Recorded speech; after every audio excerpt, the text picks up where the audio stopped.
आप ये मेरे हाथ में स्केल देखिए, ये 30 सेंटीमीटर की स्केल है। अब मैं सीधा स्केल को 1 सेंटीमीटर पर जूम करने वाला हूं। अब सोचिए कि अब मैं इसी 1 सेंटीमीटर को 1 बिलियन किलोमीटर यानी 100 करोड़ किलोमीटर का कर दूं।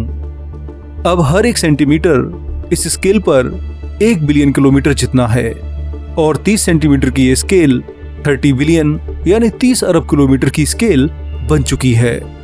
तो चलिए अब इसी स्केल को यूज करके हम ब्रह्मांड को नापेंगे और देखेंगे कि अगर 1 अरब किलोमीटर को हम 1 सेंटीमीटर का कर दें तो इस बेसिस पर हमारा सोलर सिस्टम और क्लाउड, मिल्की वे और ब्रह्मांड की सबसे बड़ी चीज और खुद ब्रह्मांड कितना विशाल होगा।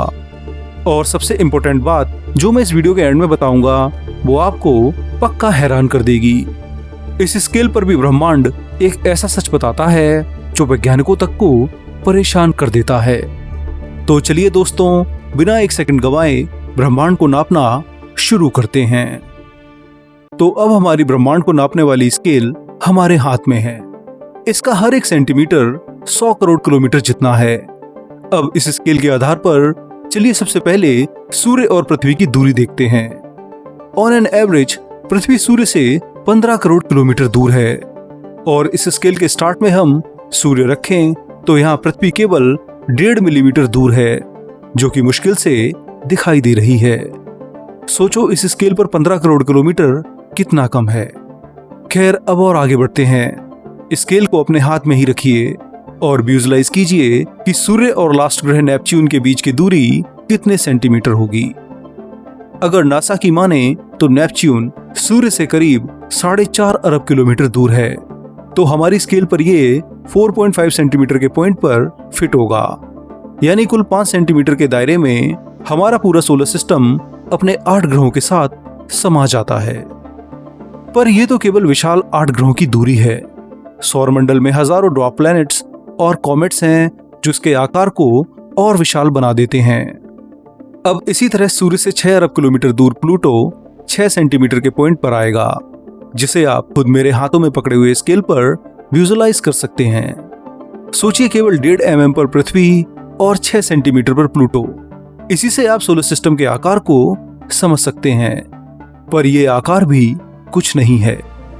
चलिए अब सीधे वॉयेजर 1 पर चलते हैं और देखते हैं कि हमारी स्केल पर कहां टिकता है। तो वॉयेजर 1 फिलहाल हमसे 25 अरब 60 करोड़ किलोमीटर दूर है। ये दूरी ऑलमोस्ट 1 लाइट डे के बराबर ही है। यानी लाइट जितना एक दिन में दूरी कवर करती है उतनी ही दूरी वॉयेजर 1 लगभग कवर कर चुका है। हालांकि ये पूरी 100% 1 लाइट ईयर डिस्टेंस 18 नवंबर को पूरी कर लेगा। खैर दोस्तों, वापस फिर से स्केल पर आते हैं। तो अब इस स्केल पर वॉयेजर 1 करीब 25 सेंटीमीटर और 6 मिलीमीटर पर टिकता है।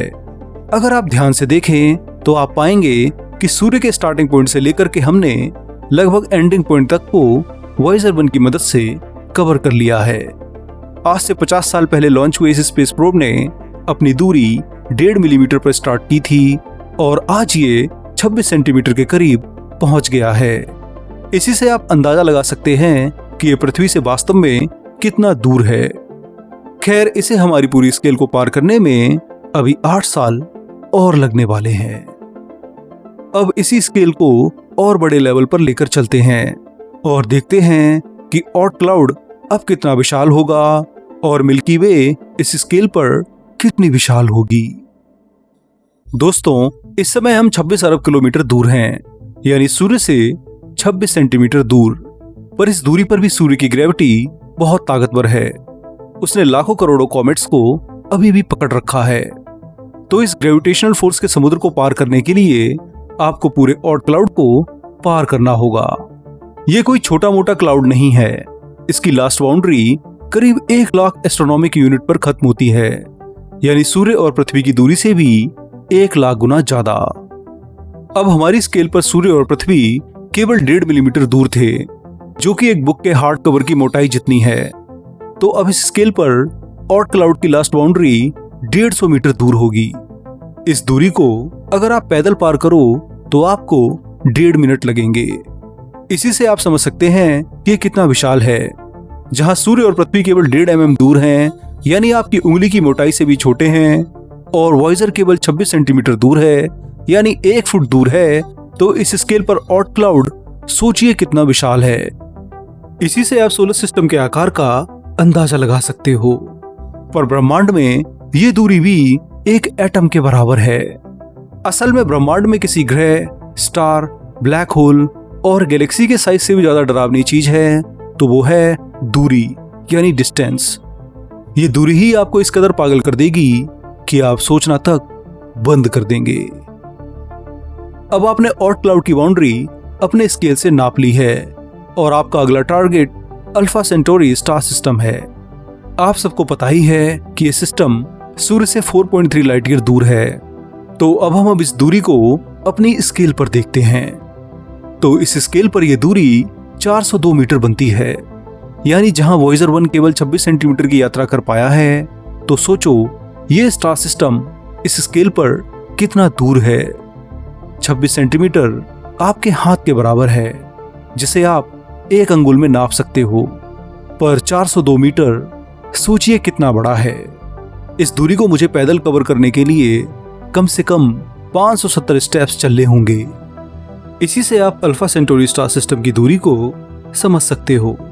ये सच में बहुत बहुत दूर है।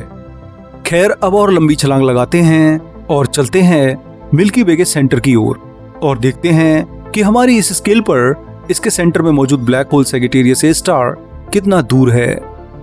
तो पृथ्वी से 26,000 लाइट ईयर दूर ये ब्लैक होल हमारी नई स्केल के अकॉर्डिंग 2,500 किलोमीटर दूर बैठता है। ये दूरी नई दिल्ली से कोचीन शहर तक की है। अब सोचो, जहां हम अपने हाथ में पूरे सोलर सिस्टम और वॉइजर 1 तक को नाप चुके थे, तो ये ब्लैक होल हमसे इस लेवल पर लगभग पूरे इंडिया तक को कवर कर रहा है। अब इसी बात से आप अंदाजा लगाइए कि सैजिटेरियस ए स्टार वास्तव में हमारी पृथ्वी से कितना दूर है। आप पक्का ब्रह्मांड को एक नए नजरिए से देखने लगेंगे। खैर, अब मिल्की वे के सेंटर तक तो हमने दूरी नाप ली, पर खुद मिल्की वे इतनी विशाल है कि हमें इसे पार करने के लिए और 50,000 लाइट ईयर दूर चलना होगा। तभी जाकर के हम मिल्की वे की लास्ट आर्म को पार करके उससे बाहर निकल पाएंगे। तो अब हमारी नई स्केल को यूज करके अब ये दूरी 4,730 किलोमीटर बनती है। सोचो, मिल्की वे को सैजिटेरियस ए स्टार से पार करने में आपको इस नई स्केल के लेवल पर और 4,730 किलोमीटर चलना होगा। ये सुनने में भले ही सिंपल लगे, पर सोचो, जहां खुद 1.5 mm में पृथ्वी और सूर्य की डिस्टेंस समा गई हो, वहां उसके सामने 4,730 किलोमीटर कितना विशाल होगा। यहाँ पर आपको सूर्य और पृथ्वी की दूरी से भी 315 करोड़ गुना ज्यादा दूरी तय करनी पड़ेगी। तब जाकर के आप मिल्की वे के सेंटर से उसकी बाउंड्री को पार कर पाओगे। पर इतना सब करने के बाद भी आपने ब्रह्मांड के सामने कुछ नहीं उखाड़ा है, सिर्फ एक गैलेक्सी पार की है और इस तरह की 20 खरब गैलेक्सीज और आपका इंतजार कर रही हैं। खैर, इसी स्केल से आगे बढ़ें तो हमारा अगला टारगेट एंड्रोमेडा गैलेक्सी है। इस गैलेक्सी का आकार मिल्की वे से 2 गुना है, पर जो सबसे डरावनी चीज इस ब्रह्मांड में इस गैलेक्सी को खतरनाक बना देती है वो है इसकी दूरी। कॉस्मिक स्केल पर यह दूरी 25 लाख लाइट ईयर है, पर अगर हम अपने स्केल से इस दूरी को नापें तो अब आप पक्का चौंक जाओगे। यहाँ पर यही दूरी अब 2,40,000 किलोमीटर जितनी होगी, जो कि पृथ्वी और चांद की दूरी का 70% है। इससे आप अनुमान लगाओ कि जहां पूरा सोलर सिस्टम वॉइजर प्रोब की दूरी के हिसाब से केवल 1 फुट के स्केल पर है, तो उसी स्केल पर एंड्रोमेडा हमसे 2,40,000 किलोमीटर दूर है।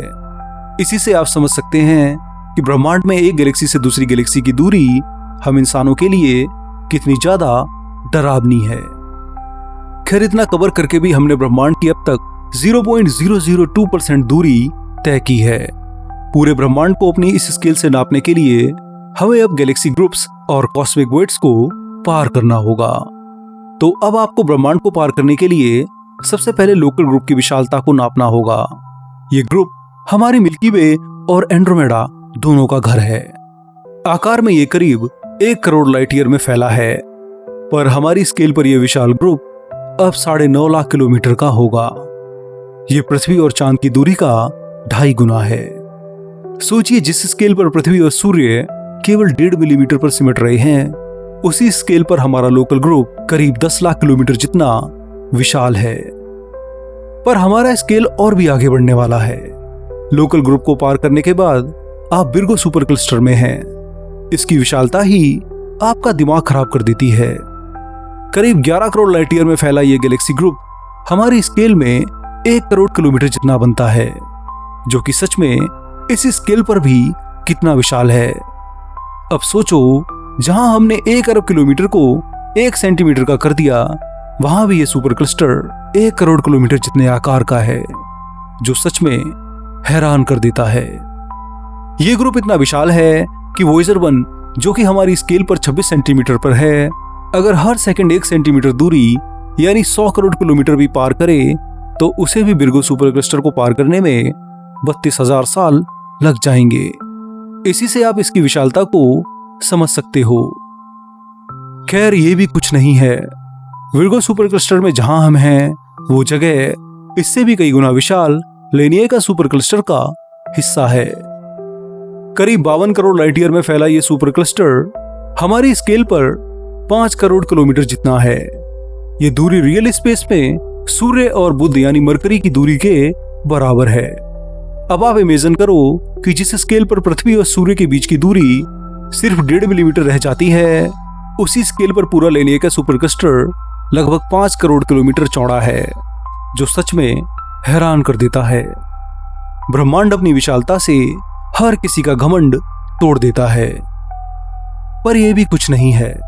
पूरे ऑब्जर्वेबल यूनिवर्स में इस तरह के 1 करोड़ से ज्यादा सुपर क्लस्टर मौजूद हैं। इसके साथ साथ लाखों वॉइड्स भी हैं जो इनके बीच की खाली जगह को भरते हैं। ये बहुत बहुत विशाल हैं, हमारी कल्पना से भी परे हैं। खैर, अब हम अपनी स्केल से सीधा ऑब्जर्वेबल यूनिवर्स को नापने वाले हैं। ये तो आप जानते ही हैं कि ये 93 अरब लाइट ईयर्स में फैला हुआ है। तो हमारी स्केल में अगर इसे नापा जाए तो इसका आकार करीब 8.8 बिलियन किलोमीटर बनता है, यानी 880 करोड़ किलोमीटर। ये दूरी भी हमारी कल्पना से परे है। अब सोचो, जहां हमारा पूरा सोलर सिस्टम प्लूटो और कुछ ड्वार्फ प्लैनेट्स के साथ केवल 8 सेंटीमीटर में समा गया था और वॉयेजर 1 लगभग 26 सेंटीमीटर दूर तक गया था, उसी स्केल पर यह पूरा ब्रह्मांड 8 अरब 80 करोड़ किलोमीटर जितना चौड़ा है, जो सच में हैरान कर देता है। सोचो, 8 सेंटीमीटर और 8 अरब 80 करोड़ किलोमीटर, इन दोनों डिस्टेंस को एक पल के लिए विजुअलाइज कीजिए। आप सच में पागल हो जाओगे। रियल लाइफ में ये ठीक ऐसे ही है जैसे 8 से 9 सेंटीमीटर मेरे स्टेपलर का आकार है, तो उस स्केल पर हमारा पूरा ब्रह्मांड खुद हमारे रियल सोलर सिस्टम जितना विशाल है, जिसमें प्लूटो के साथ साथ कई ड्वार्फ प्लैनेट्स भी समा जाते हैं। यानी अगर सोलर सिस्टम एक स्टेपलर है तो ब्रह्मांड खुद पूरे सोलर सिस्टम जितना विशाल है। यही सच्चाई ब्रह्मांड के सामने हमें एक एटम जितना बना देती है। पर दोस्तों, सच्चाई तो ये है कि अब तक मैंने जिस ब्रह्मांड की बात की है वो असल में ऑब्जर्वेबल यूनिवर्स है, जिसे हमने सिर्फ ऑब्जर्व किया है। अगर ब्रह्मांड अनंत हुआ तो फिर हमारा स्केल भी उसके आकार के बारे में अरबों खरबों प्रयासों में भी नहीं जान पाएगा।